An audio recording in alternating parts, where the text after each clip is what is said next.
This is Akashvani. In the program Spotlight, now we bring you a discussion on Prime Minister's Mann Ki Baat. The participants are Shekhar Iyer, political analyst, and S. Rangabashyam, anchor. Shekharji, a warm welcome to the program.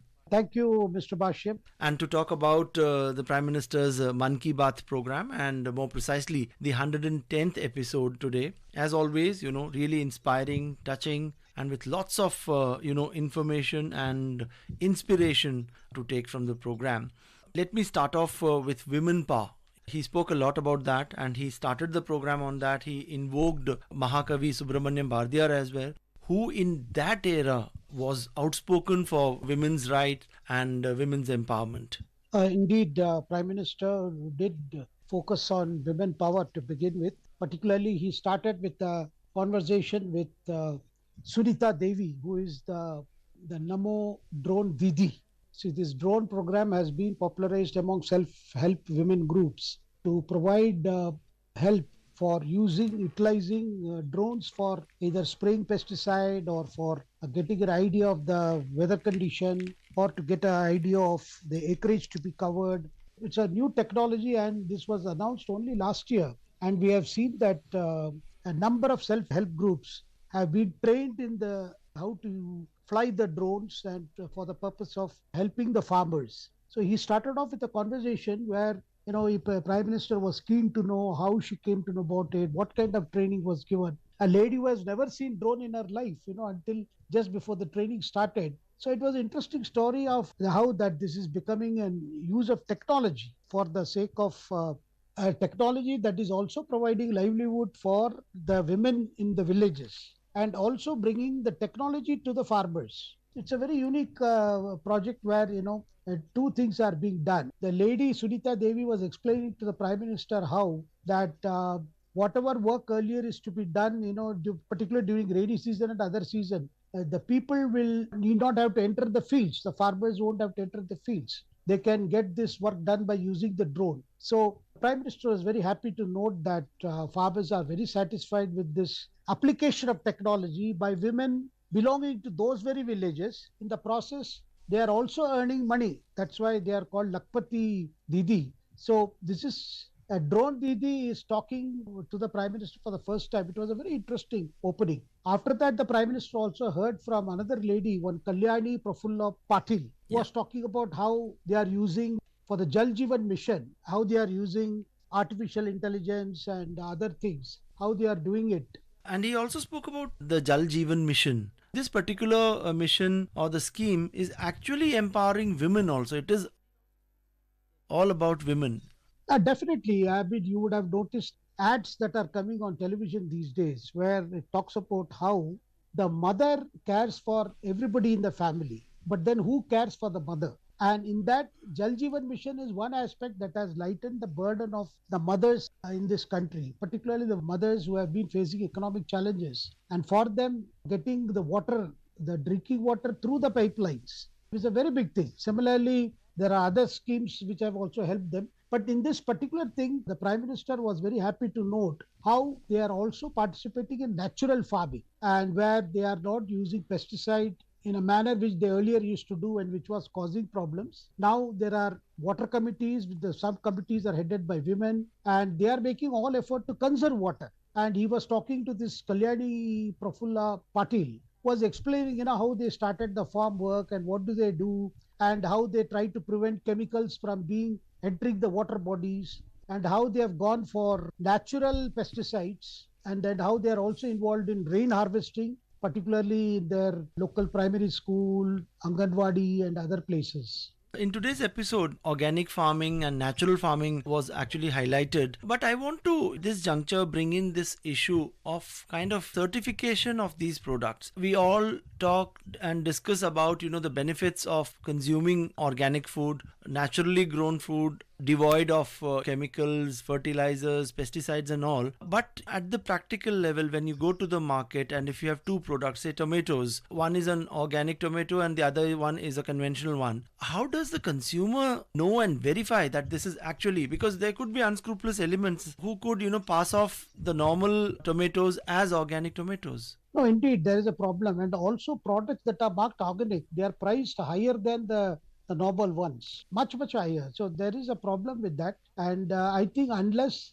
more and more people to take to organic farming and more such produce come to the market, the price is going to be an issue. Yes, the problem that you mentioned about certification, that's an issue which I think a lot of people are working on that so that the consumers who pay a price, particularly a high price for organic products, they are assured of quality. But I think eventually, if more and more farmers can be persuaded to take to natural farming and organic farming using very natural way of enriching the soil, I think one is going to see more healthier producers coming to the market. This probably the 110th episode is probably the last episode. Now the next episode would be in the new government only after the elections. So that is very appropriate on his part to kind of tell all the listeners that he won't be joining them in the Mann Ki Baat program for the next 3 months and would probably do the 111th episode, triple one, after the elections. I remember he had also said goodbye to the listeners in 2019, also before the elections. And when the elections got over, he got a second term with a bigger mandate. He was again back on the air. Similar conversation, different people from different walks of life have continued. We also saw the 100th episode recently where, it was a tapestry of Indian life, I must say, because there were several people who had contributed in their own way, in a unique way rather, to meet several of our countries, what I should say, great objectives. And that the Prime Minister had always showcased them by talking to them. Of course, the basic reason is elections are going to be announced next month, probably in the first or second week of March. Then after that, since his Mann Ki Baat is the last Sunday, by then the model code of conduct would have kicked in. The Prime Minister said, in keeping with the tradition and the propriety and political decorum, so Mann Ki Baat will not be broadcast for the next 3 months. But in the meantime, he wants everyone to keep many people can see the short videos of these Mann Ki Baat on YouTube. And he also wants that when he comes back, because that also shows his confidence that the people are going to again repose faith in him for a third term. That's why he said, next time I'm going to converse with you, I will meet you with new energy and a lot of information. That's a very beautiful way of taking a break, I would say. Shekharji, he also urged the first time voters to, exercise their franchise in record numbers in the upcoming Lok Sabha elections. And he urged the influencers also, film stars, sports personalities, and others to motivate the first time voters. So, all said and done, despite the efforts of the Election Commission,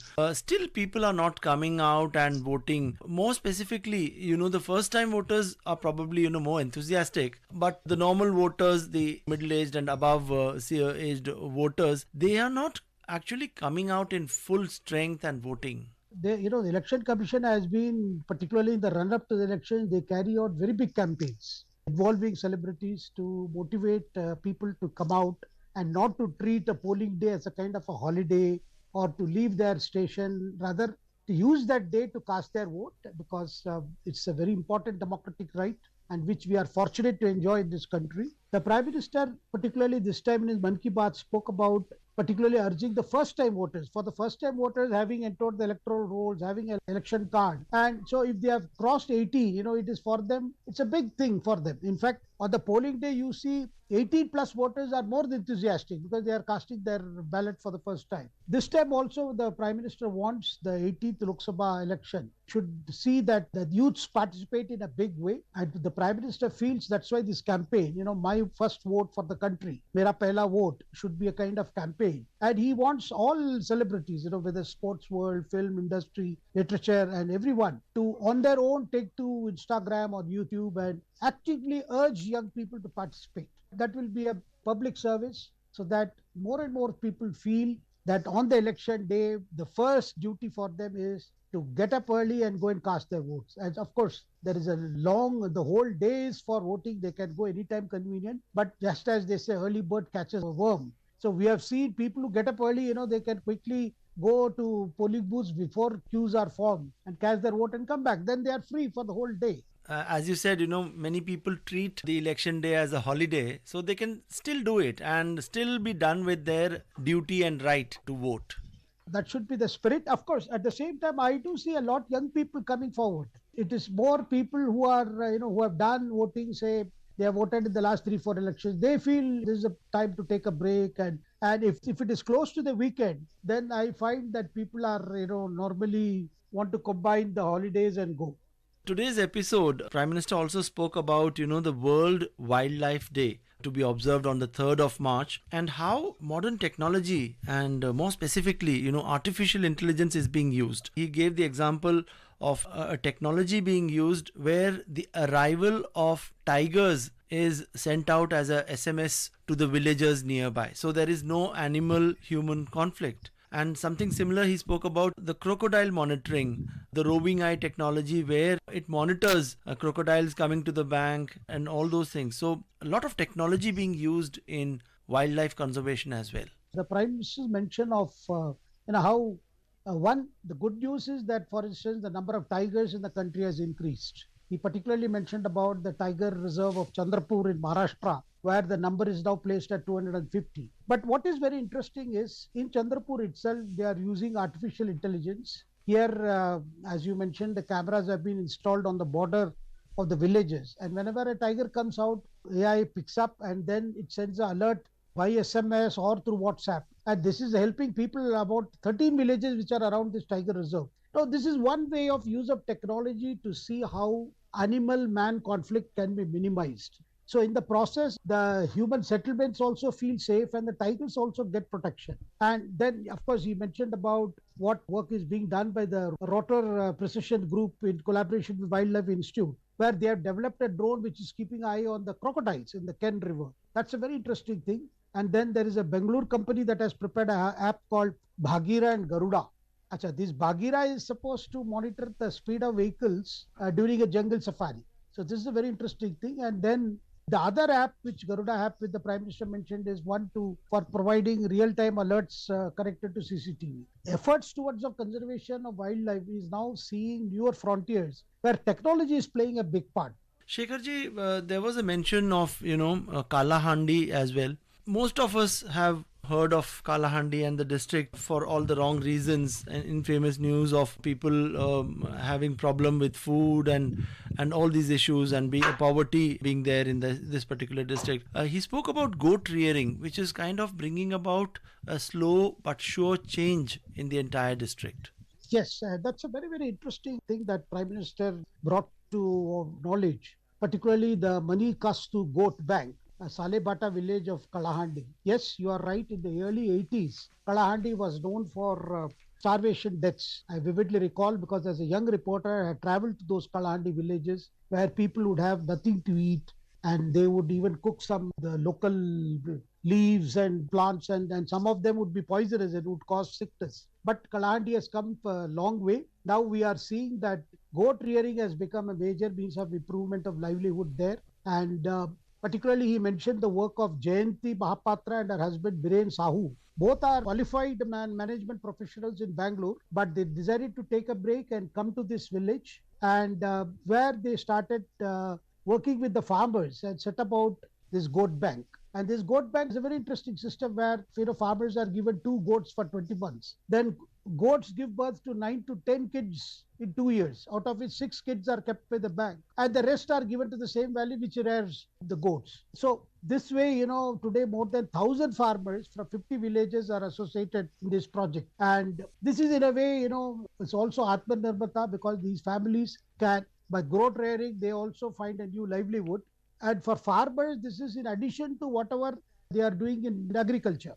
Shekharji, it's been a pleasure discussing the 110th episode of Mann Ki Baat with you. Thank you so much for joining us. Thank you. You were listening to a discussion on Prime Minister's Mann Ki Baat. The participants were Shekhar Iyer, political analyst, and S. Rangabashyam, anchor. This program was produced and presented by the News Services Division of Akashvani. You can listen to it on our mobile app News on AIR. This program is also available on our YouTube channel News on AIR Official. You may share your feedback about this program through email at airnsdtalks@gmail.com or WhatsApp on 92890 94044.